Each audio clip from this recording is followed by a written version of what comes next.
Bonjour à toutes, bonjour à tous, vous écoutez Jade FM et on est bien sur Jade FM, sur le 99.7 en modulation de fréquence, en vraie radio et sur www.jadefm.fr. Bonjour Jean-Luc Borras. Bonjour. Comment ça va? Ah ben ça va très bien, moi chaque fois que je viens ici ça va bien, j'ai l'impression d'être sociétaire de cette radio et j'adore ça. Il y a déjà votre nom sur une chaise donc...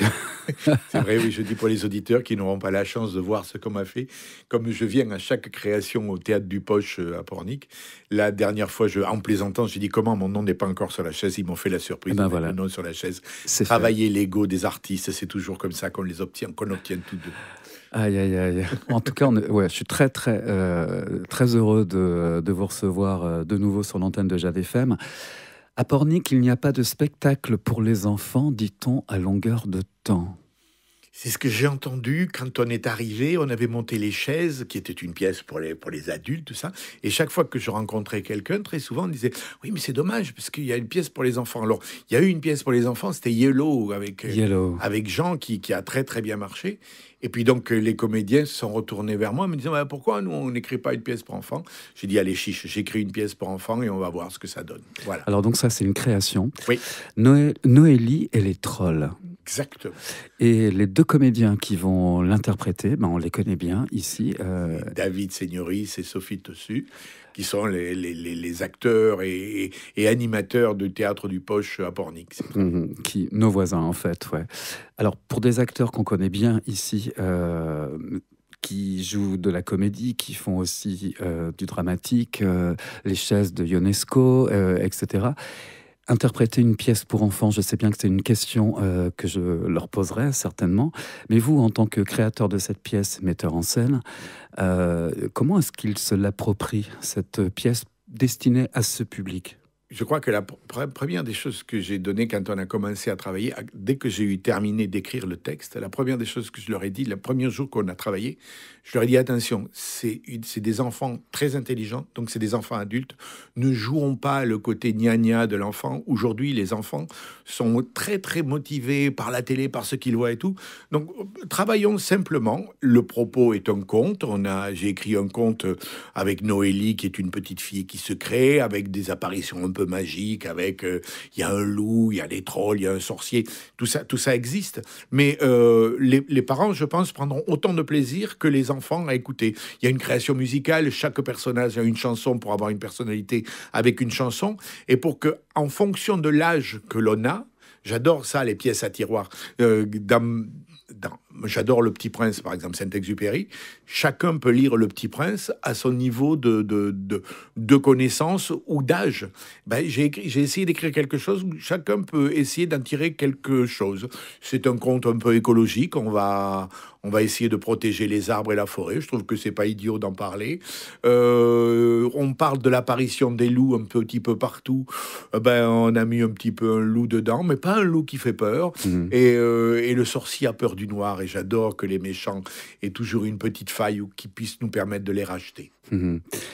Comme on assiste de plus en plus souvent à des films, qu'ils soient d'animation ou autres, à destination d'un jeune public, mais qui ont toujours voire des messages pas vraiment cachés, mais en tous les cas qui sont faits et qui sont écrits, créés pour susciter quand même une forme de sensibilité à certains problèmes qui nous concernent, nous, adultes, mais qui concernent finalement le monde et l'univers tel que l'écologie ou l'environnement. Exactement, puis je crois que c'est malgré tout, sans se prendre la tête et sans être trop orgueilleux, je crois que les artistes, notre devoir, c'est de mettre au niveau de tout le monde notre sensibilité.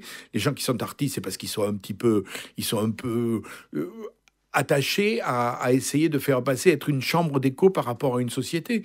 Si vous parlez à des enfants ou si vous parlez à des adultes, vous leur donnez un petit peu de votre sensibilité, ou vous essayez de la partager. C'est exactement ce que j'ai essayé de faire, tant dans l'écriture de la pièce que là, dans la mise en scène, puisque une mise en scène de 6 personnages se réduit à 2 personnages, mais ces 2 personnages vont pouvoir un peu tout jouer, et puis comme on a une petite habitude d'interactivité... j'allais y venir justement, ouais. C'était un peu la marque de fabrique des va-nu-pieds de mon travail avec eux. Au départ, je me suis dit non, t'oseras pas. Si, j'ai osé. Il y a un peu d'interactivité, et là, de l'interactivité avec des enfants, c'est-à-dire que des enfants participeront vraiment intégralement au conte et à cette pièce. Parce que j'ai sous les yeux la programmation et d'ailleurs la réalisation. Je salue Martin Tessu, parce que je suis persuadé qu'il est à l'initiative de C'est vrai. de ce programme pour avril et mai, donc le programme du Poche. Et le mot interactivité, il revient dans plusieurs des créations qui vont être proposées. Alors d'abord parce que dans les créations proposées, je crois qu'il y en a une, deux ou trois qui m'appartiennent, enfin avec qui dont je suis à l'origine. Exact. Mais aujourd'hui, je crois que l'interactivité fait partie d'une démarche que doivent avoir les artistes. C'est-à-dire que on a, à cause de tout, ou grâce, je ne sais pas si on dit à cause ou grâce, de tout notre environnement culturel et d'animation, on a l'habitude d'intervenir. Moi, c'est très étonnant pour une personne âgée comme moi, qui a commencé il y a plus de 20 ans au théâtre. Au théâtre, les gens étaient très polis. Les gens attendaient la fin pour applaudir. Aujourd'hui, très souvent, on a des gens qui peuvent répondre, l'habitude de la télé ou tout ça. C'est-à-dire qu'on l'intègre. Être théâtreux aujourd'hui, le théâtre d'il y a 60 ans nous paraîtrait totalement dépassé. C'est pour ça qu'on a joué, par exemple, avec 1900, pour montrer qu'une pièce de 1900, aujourd'hui, ne passerait plus. Donc, il faut là déconstruire, mot à la mode. Et là, c'est pareil. Et donc, les enfants ont aussi l'habitude d'intervenir, n'hésitent pas. Puis, les enfants interviennent en plus avec quelque chose de beaucoup plus naturel. Ouais. Il n'a pas besoin d'être poli, il veut rentrer dedans. Et du coup, au lieu de dire « Ah ben non, tu restes à ta place et je reste à la mienne », non, nous, on y va. Tu veux venir? Viens nous aider à raconter cette histoire. Viens, aide-nous à raconter cette histoire. Partage cette histoire avec nous. Tu verras, elle fait pas peur. Ça aussi, c'est quelque chose d'important. La violence est totalement symbolique. Elle est artificielle, elle n'est pas réelle. Pour des comédiens sur scène qui, justement, introduisent l'interaction avec leur public, peut-être a fortiori un public d'enfants, c'est toujours un saut dans l'inconnu, même si les panneaux de la pièce sont bien disposés. C'est ce qui fait l'intérêt du spectacle vivant. Quand vous allez voir un spectacle vivant, il faut dire ça au public. On dit toujours, mais ce qui est fait à la télé, moi j'ai la chance de faire un petit peu de télé, par exemple, on tourne 2 ou 3 fois, on prend le meilleur moment.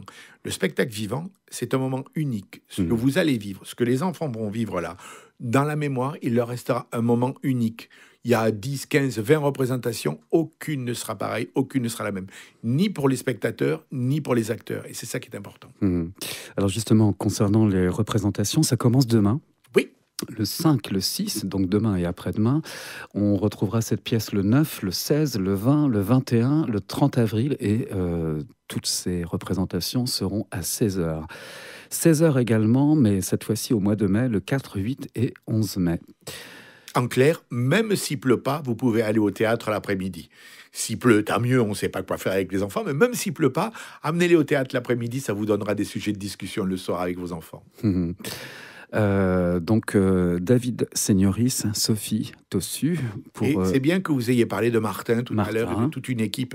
Il faut que les auditeurs sachent qu'un théâtre, créer un théâtre comme ça, à Pornic, dans un petit lieu, c'est une équipe. Alors évidemment, il y a les comédiens qu'on voit, il y a ceux qui brillent, mais il y a tous ceux qui nous aident. Donc il y a Martin à la production, moi je viens en tant que metteur en scène ou auteur, il y a des gens autour, il y a des accueils de spectacles, c'est-à-dire qu'on fait vivre d'autres choses. Et je vais me permettre quelque chose qui n'était pas prévu, donc vous allez... On y va. Tant pis pour vous, mon cher Jim. Même une radio qui nous aide. Qui chaque fois, moi je plaisante en disant que je suis très heureux d'être ici, mais sachez, vous qui écoutez et qui avez la chance d'écouter une radio libre, que ça aide les artistes et c'est un échange. Aujourd'hui, il s'avère que, je sais pas, il y a une sorte de vent que je qualifierais de mauvais, j'ai le droit de le dire, je suis un artiste, on est les fous du roi, on est là pour ça. Le vent mauvais qui fait croire que la culture ne sert à rien, que les radios ne servent pas à grand-chose, qu'il y en a d'autres. Non. Une radio locale, c'est une chance. Pour les artistes, pour les auditeurs, c'est une chance pour tout le monde. Je vous le dis, Jim, merci. Et j'espère que de l'autre côté, on aura envie de vous soutenir, parce qu'on a besoin de vous. En tout cas, je suis très touché de ce message. J'aurais pas dit mieux.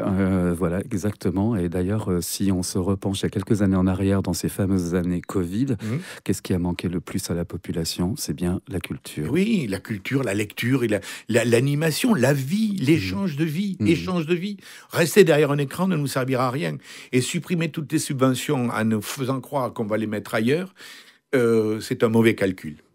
On aura l'occasion d'en reparler en tous les cas de plus en plus souvent sur l'antenne de Jade FM, puisque nous sommes personnellement directement impactés par ces réductions de subventions dont vous parliez tout de suite. Merci en tout cas de ce message. Allez au théâtre avec vos enfants. Noélie et les trolls, ça s'appelle Noélie et les trolls. Donc il y a des trolls. Si vous ne savez pas ce que c'est, venez voir. Venez voir, venez écouter les comédiens et vos enfants monteront également sur scène. Ah oui, j'ai pas dit que donc il y avait une création musicale qui était faite par Manon Cousin avec 6 chansons originales, des musiques originales, et on est en train de travailler pour que David Signoris devienne un danseur émérite. Ça vaut le déplacement. Ah oui, rien que pour ça, oui. Merci beaucoup Jean-Luc. C'est moi qui vous remercie vraiment. Et à très bientôt. On a envie de vous soutenir, donc on sera là. Ça s'entend, merci encore. Jade Rencontre, c'est tous les jours à 13h et 19h.